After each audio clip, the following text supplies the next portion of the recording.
Hello and welcome to Grace Codes Unlimited. I have with me John Cunley. I'm delighted to have him. Please introduce yourself. Hi, Cindy. Thanks for having me. My name is John Cunley. I am the founder of the company called Reach with John, and I wrote a book called Within Reach: Your Journey to Being Likable, Hireable, and Mostly Sane. And would love to talk to you and your audience more about how I sort of navigated the detours in my life to going from Ohio to homeless to Hollywood, so to speak, and landed here in Los Angeles. Very nice. Yeah, we all have quite a unique story. I love it. Absolutely. Um, yeah, so what was a big turning point in your life? I've probably had a lot of turning points in my life, to be honest with you. I think early on, I think the biggest turning point was deciding to move to Los Angeles, right? So I came out here about 20 years ago, and within 2 weeks of moving here, I found myself homeless, which was not exactly the way I had, sort of wrote the plan. But God's funny that way, where you tell him what your plan is, and he kind of laughs at you. So I found myself homeless and really wasn't sure what I was going to do, turn back and go back to Ohio or, face the uncertainty and the fear and move forward. And sort of prayed about it, and sort of told me to go forward. And so I did. And, through all the turmoil and everything, I was able to, sort of, get through that part of the test, so to speak, and um, was able to establish myself here and have been here for 20 years since. And it's been a heck of a ride so far. Well, congratulations for your success. And yeah, I think when fear comes up, we can either let it hold us back or push through. Yes, absolutely. And not only fear, but you've got all these external signals that are staring you in the face, telling you that there's just an obvious answer that, not sure why you're not, going back home at this point. You've got no job, no place to live. Everything that I owned was in my car at the time. And it was kind of like, well, obviously I should turn around and go home. But there was something internal, that I call your internal GPS, right? Your that voice that guides you that said, hey, no, I think we should keep going a little bit more. We got more to give. We have more stones to overturn and see if we can make something of this yet. And that's exactly what I did. And so um, I feel like so many times in our life we want to let the external signals guide us and lead us and sort of like influence what we decide to do with our life. But there's this internal voice that, for me it's God, right? But for other people it could be, whatever it is for you. But there's something inside of you that tells you and guides you a little bit more clearly than maybe what the external signals are saying. Yeah. And when we let go and trust and rely on our faith and know that God is watching over us and guiding us. Yeah. I left in 21 solo in an RV. And as we were mentioned, um, people ask, am I coming back? I'm like, no. I mean, I left for a Right. reason. I'll go back and visit. Sure. But yeah, yeah. The So yeah, the we, version of you that existed there is no longer, right? Like yeah, there's a yeah. different version of you.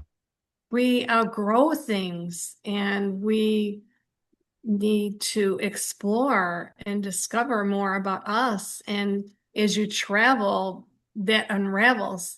For example, there was a place I went to. I said I want to go there one day, and I ended up there. And everything was orchestrated. There was trouble with my dually tires. There was a time change. It was dark. Mm. So it's not, I mean, it is God, and it's not only us, it's not only the universe, but there's many factors that all work together. I love the Akashic Records, but it's many things that led me to where I was. Yeah. And I think you said something about, we outgrow a place, right? If you take a tree that's meant to be 10 feet tall and you put it in a 2 gallon, pot, it's never going to be 10 feet tall. It'll only, grow until the environment around it suppresses it. And so I think what we need to realize is that the roots that we want to, plant in the life that we want to live or that we should be living is going to far exceed some of the places that we're currently in or places that we've left. And it's not to say that those places aren't special because, gosh, I'm from Mineral Ridge, Ohio. I say that loud and proud. Nobody knows where that is, but I promise I didn't make it up. But it was certainly a place that was home for me for a really long time, and it made me and taught me who a lot of my values that I still carry with me to this day. But I could never be the person that God has called me to be by staying there. I needed to leave and grow deeper roots in bigger places. Right. We're not playing small anymore. As we grow and heal and expand and step out of all those comfort zones, um, we really learn to embody this bigger human that we are now because of everything that we're doing. I feel like I'm more, I don't know, like this big, powerful energy. When I walk into a room or whatever, it just radiates. And as you encompass and build all this up inside of you, you become with this overflow of energy and love and grace, and it's a beautiful way to live. Yeah, one of my favorite movies is Coach Carter, and at the end of this movie, one of the students stands up and gives this monologue about how our us playing small it serves nobody, right? We need to be able to shine our light bright, and in doing so, we give others the permission to shine their own light. And I think when we walk in a room and we try to play small or we try to sheepishly walk in, I think there's a lot that we're doing a disservice not only to ourselves but to the people that are in that room because we want to give everybody else permission to shine their light. Have you ever heard of the way elephants are trained? I don't know if this is something you know how elephants get trained. When they're small, and elephants are not always the monsters that they are when they're grown, but when they're small, there's a wooden stake that the trainers will put in the ground and tie a rope to the elephant and tie that to the stake, and then the elephant has this radius basically of however long the rope is to be able to walk in that circle, and the elephant knows that. Well, as the elephant grows, the idea you would think would be that the stake would have to grow to be bigger so that you could train that elephant and keep that elephant in place. But the elephant, looking at that stake as an early young elephant, realizes that it can't pull the stake out of the ground. And so, even as it grows up to be this big monster, it doesn't think that it can pull that stake out of the ground. And so, the stake never has to get any bigger. It stays the exact same size because the elephant's mindset is, oh, I can't pull that stake out of the ground, even though if it just tried, it would be able to. And it's a lesson about mindset and a lesson about how we can't be stuck in previous beliefs about ourselves. Yeah, the person we were in high school is absolutely not going to be the same person we are as an adult, and we need to understand that, and we need to adapt ourselves to that mindset to say, hey, look, we're powerful now. We've grown, we've learned some things, we've had some experiences, and it's not enough for us to just live the way we lived when we were either in high school or early on in our careers or whatever the case may be. We now have to step into that power and be powerful and not be so timid and not be so fearful. I love that. Yeah, that is so powerful. I do channeling, and a client of mine, yeah, I wowed her, and it wows Mm, me as well. And when I do like group things, like a money challenge or manifesting and all that, all these miracle things happen, and I channel these messages, and it's great. But then, like when I don't have that audience and I'm not channeling for somebody, I started channeling the energy of the day and what I'm supposed to do and say and all that. So it's it's different. But when you have that group, um, and it's different for everybody. Like I gave a reading for a woman and her daughter. The daughter was going off to college. It was totally different for the daughter. I mm, I'm so passionate about teaching everyone about intuition because mm-hmm, if you don't learn that, I don't know how people get along without mm-hmm. having that inner compass. Yeah. No, I mean, that IGPS is, something I teach, and I think it's really powerful because you've got to really trust that inner voice, right? And like I said, for me, that's God. And I really believe that when I'm listening and in tune with that, it's never easy, right? It's not like I listen to that voice and my life has no problems. It's actually the other way. I tend to find myself in more situations that are problematic because I'm getting uncomfortable, because I'm stepping out of that comfort zone and I'm stepping into situations that maybe my own conscious wouldn't have done. But now that I'm listening to something that has my best interest in mind, which is, God's voice, I'm finding myself in more challenging and scary situations, quite frankly. But I also know that we get through those. And when we do, then we start to build confidence in ourselves because we've now had some evidence of being able to do hard things. Yeah. So can you take the way the word scary out and use a different word? Because we're constantly manifesting. So instead of scary, what could you use? I mean, you could say challenging, right? There you You go. could you could say Yeah. that the situation is uncomfortable, right? I think I think the fear is in the unknown most of the time. It Right. it really is more about you not being sure of the outcome, and therefore you need more faith, right? And I think when you feel scared, or when you have those moments of fear, I think there is I always call it you have fire extinguishers, right, which extinguish fires. I call this a fear extinguisher, which extinguishes fear, and that's action. And anytime you're fearful of anything, I think there's a reason, and you probably need to run towards it and do something about it, as opposed to sitting there thinking about it a lot, because that's only going to get yourself in this sort of, vicious cycle where you overthink things and you create a fear, or you create something that's maybe not even really that scary. It's just more unknown. And the more action you take, the more faith you have, the easier those situations become. Can I gift you a grace code? Please. I choose to make this fun and easy. I choose to make this fun and easy. I love that.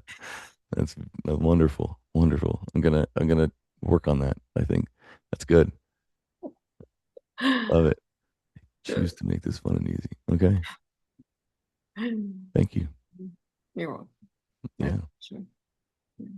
I because when you're in this flow, it just continues to be an easygoing flow. And we, Mm, we're claiming it's our choice, and our words are victorious and yeah. powerful.